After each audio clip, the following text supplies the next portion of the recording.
അസ്സലാമു അലൈക്കും വറഹ്മത്തുള്ളാഹി വബറകാതുഹു. ബിസ്മില്ലാഹി വൽഹംദുലില്ലാഹ്.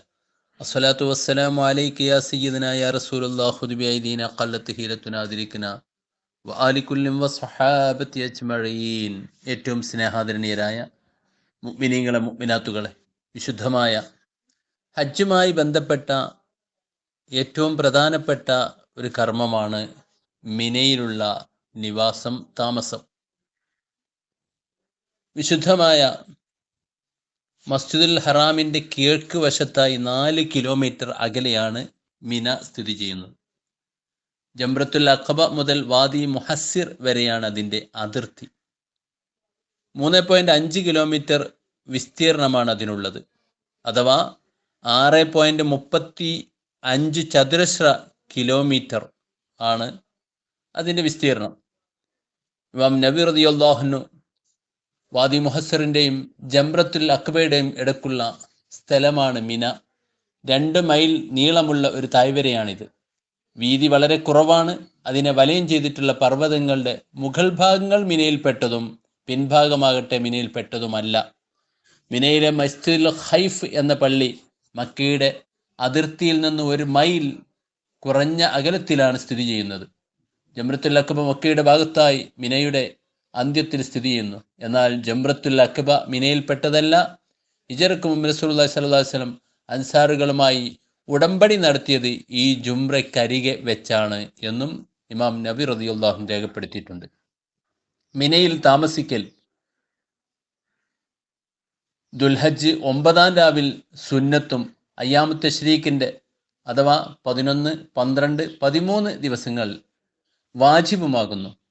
എങ്കിലും 2 തെഹ്രീക്ക് നാൾ സൂര്യൻ അസ്തമിക്കുന്നതിൻ്റെ 2-ാമത്തെ നാൾ സൂര്യൻ അസ്തമിക്കുന്നതിൻ്റെ മുമ്പായിട്ട് മിനയിൽ നിന്ന് പുറപ്പെടുന്നുവെങ്കിൽ അത് അനുവദനീയമാണ് എന്ന് കാണാം.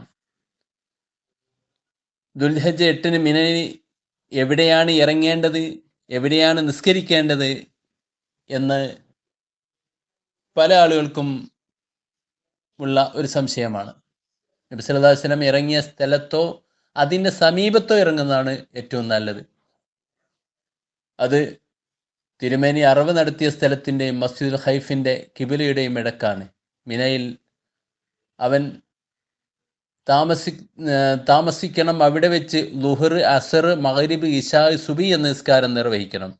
ഈ നിസ്കാരങ്ങൾ മസ്ജിദുൽ ഖൈഫിൽ വെച്ചായിരിക്കുന്നതാണ് ഏറ്റവും നല്ലത് എന്ന് മഹാന്മാർ രേഖപ്പെടുത്തുന്നുണ്ട്. ദുൽഹജ്ജ് 8-ാം ദിവസം വെള്ളിയാഴ്ച ദിവസമാവുകയും അവന് ജുമ നിർബന്ധമാവുകയും ചെയ്താൽ പ്രഭാതം തുടങ്ങുന്നതിന് മുമ്പ് തന്നെ അവിടുന്ന് യാത്ര തുടങ്ങുകയാണ് നല്ലത്. അവിടെ സൂര്യോദയം വരെ താമസിക്കണം. സൂര്യൻ ഉദിച്ചു കഴിഞ്ഞാൽ അറഫയെ ലക്ഷ്യം വെച്ചുകൊണ്ട് യാത്രയാവുകയും വേണം. അറഫ രാത്രിയിൽ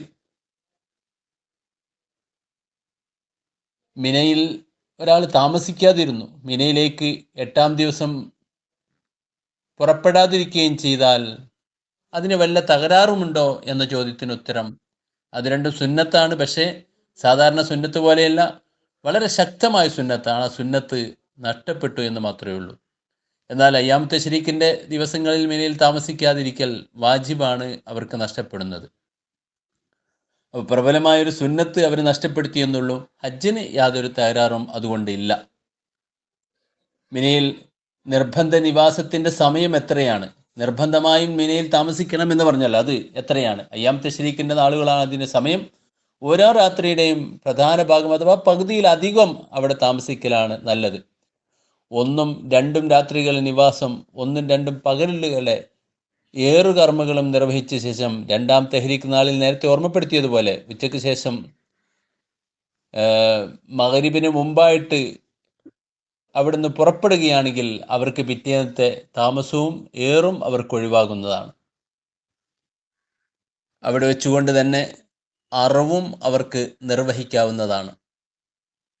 ആ വിശുദ്ധമായ സ്ഥലങ്ങളിലെല്ലാം എത്തിപ്പെടാനും ഒരുപാട് പ്രാർത്ഥനയ്ക്ക് ഉത്തരം കിട്ടുന്ന സ്ഥലങ്ങളിലെല്ലാം പ്രാർത്ഥനകൾ മുത്തനബി സല്ലല്ലാഹു അലൈഹി വസല്ലം തങ്ങൾ നിർവഹിച്ച സ്ഥലത്ത് വെച്ച് തന്നെ നിർവഹിക്കാനും അള്ളാഹു നമുക്കും നമ്മുടെ ഹാജിമാർക്കും എല്ലാം തൗഫീഖ് നൽകും.